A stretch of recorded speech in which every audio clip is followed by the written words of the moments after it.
Assalamualaikum warahmatullahi wabarakatuh. Bismillah, alhamdulillah, la haula wala quwata illa billah. Dumateng Bapak Kiai yang sangat kula taati, alhamdulillah pada malam hari ini yang telah disampaikan oleh Bapak Kiai mulai awal sampai akhir, alhamdulillah semua bisa menerimanya dengan ikhlas, dengan paham, dengan rahmat Allah Subhanahu wa taala. Alhamdulillah. Yang saya pertanyakan pada saat ini, alhamdulillah tadi banyak yang disampaikan oleh Pak Kiai.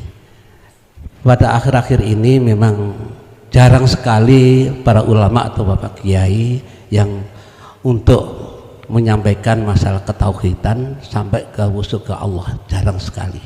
Cuma hanya sedikit yang bisa kami pahami. Ini yang saya ketahui sampai sekarang ini. Alhamdulillah dengan Bapak Kiai ini bisa menyampaikan untuk masalah wusul ke Allahnya.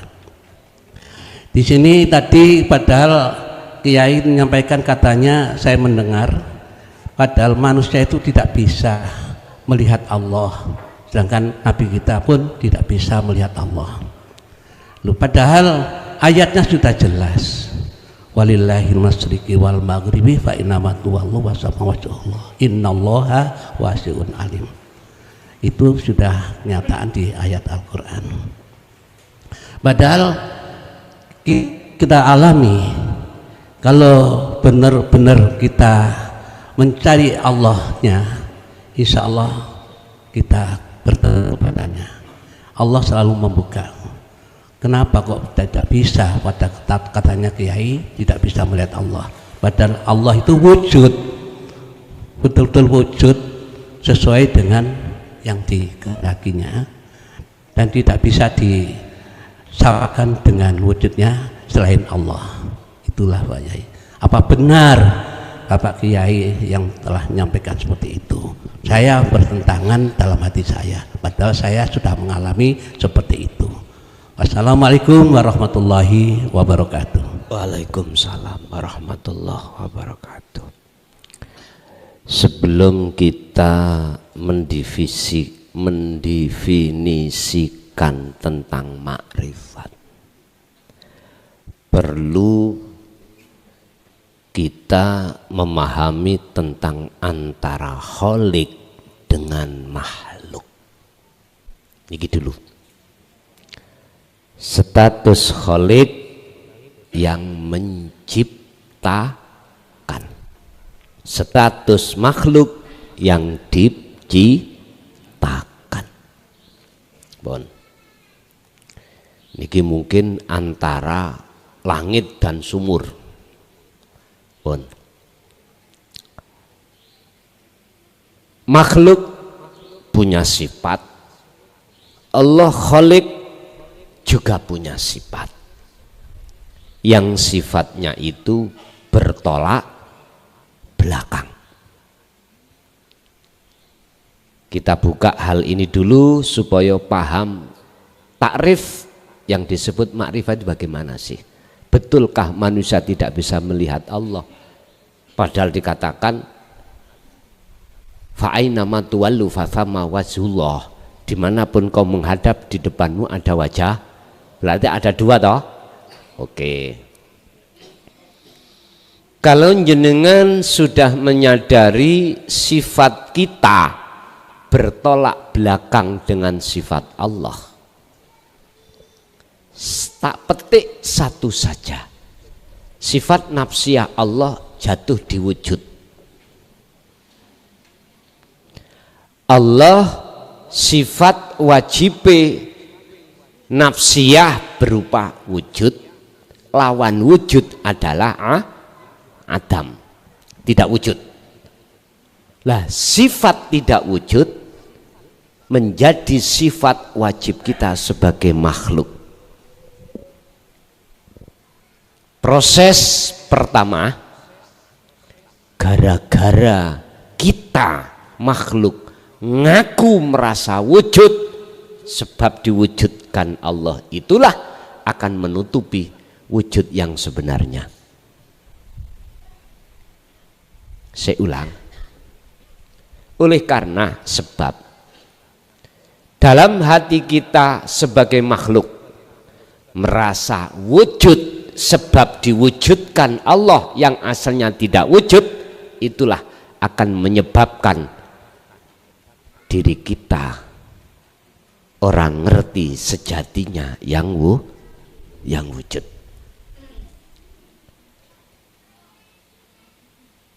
Asal kita tidak wujud, lalu diwujudkan oleh yang wujud yang sebenarnya. Walaupun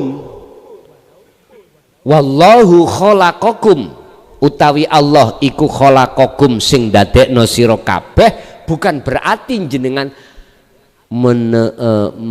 menetepi, mempunyai hakikat sifat wujud, nggak boleh.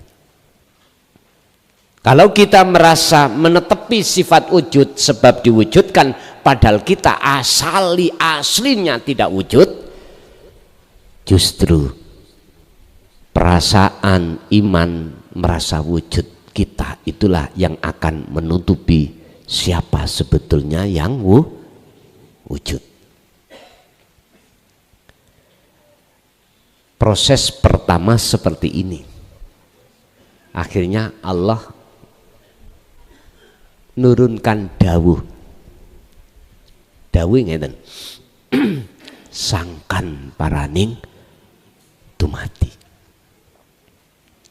Dari mana, mau kemana, asalnya kita itu, dan untuk menuju kemana. Kalau kita tidak tahu tentang hal ini, innalillahi wa inna ilaihi raji'un, kita akan mendefinisasikan tentang makrifat mesti ana loro. Ada yang menyaksikan, ada sebenarnya yang disaksikan. Oke, kita lanjut. Setelah kita mengalami proses di mana kita merasa wujud sebab diwujudkan oleh yang wujud sebenarnya, di situ Allah dawuh, wa inna ilaihi raji'un. Kembali ke asalmu. Sebab ngeten Pak, selama dalam hati kita ada perkara selain daripada yang wujud, sebenarnya yang wujud iku wujud. Saya ulang, selama hati masih merasa selain aslinya yang wujud iku wujud, maka selama itu kita akan terus dolim dan tidak tahu dan tidak bisa dikatakan wa inna ilaihi raji'un. Oleh sebab itu syarat mutlak fardu ain wajib hukumnya, jikalau kau mengerti sebetulnya yang wujud iku siapa, tinggalkanlah iman selain daripadanya sejatinya yang wujud itu wujud, tinggalkan, termasuk makhluk diri kita. Wajib Pak, sampai meniadakan selain Allah di dalam diri. Akhirnya Gusti Allah dawuh, wahai orang-orang yang beriman, ya ayyuhalladzina amanu dzkurullaha dzikron katsiron, perbanyak dzikirmu. Nek teladani Kanjeng Nabi, laqad kana lakum fi rasulillahi uswatun hasanah, berupa apa? Liman kana yarjullaha wal yaumal akhir wa dzakarallaha katsiran. Kalau kau ingin bisa masuk ke alam akhirat dan bertemu Allah, liman kedue atine wong kana kang ono sapa atine apa atine man iku yarju, duweni karep sapa man.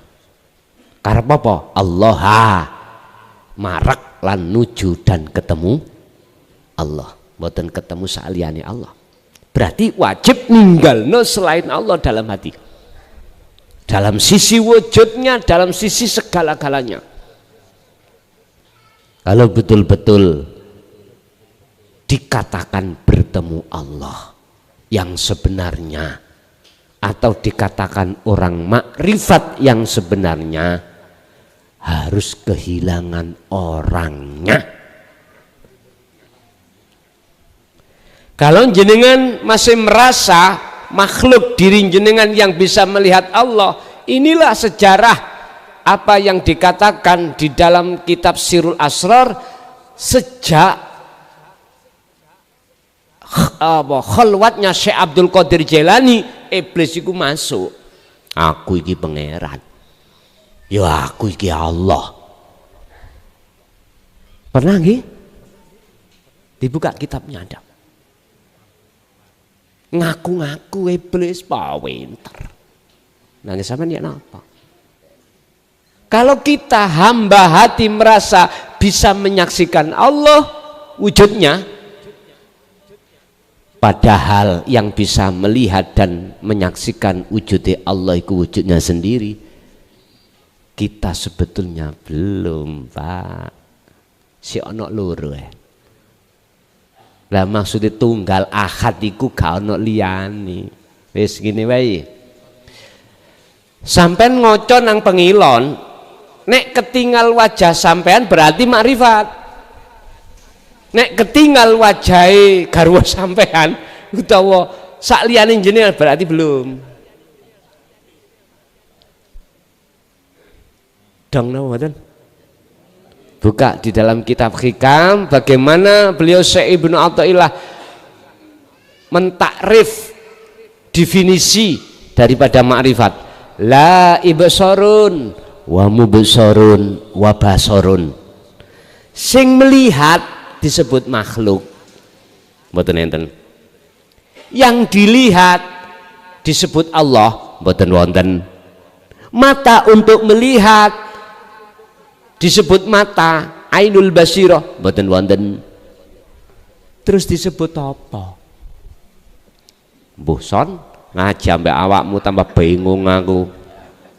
Ngombe kopi, rokokan, monggo. Wis ngene Pak, ojo gubuh sampean.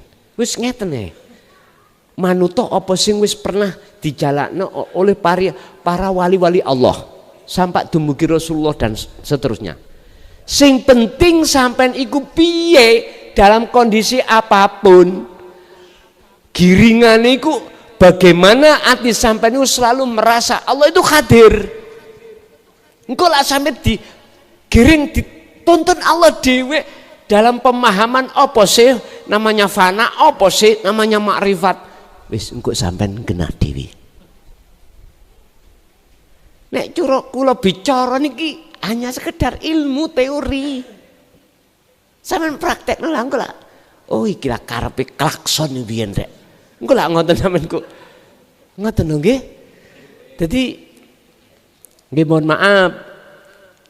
Jadi yang dimaksud makrifat man arafa nafsah faqad arafa rabbah iku wis gak ono loro, Pak. Tunggal. Berarti pelakunya tunggal. Yang melihat, yang menyaksikan dan yang disaksikan ikut tunggal. Mboten enten loro. Wis padha sampean ngilu wae, Pak, nang kaca ketinggal sinten. Nek ketinggal wajah sampean ya iki sanepane disebut wong makrifat sing isok nyawang wajahi Allah, ya Allah itu sendiri. Wis sampean takokno nang ngene Kiai sing notok langit makrifate lak jawabane ngono, nek gak ngono kon rin tak kemplangi.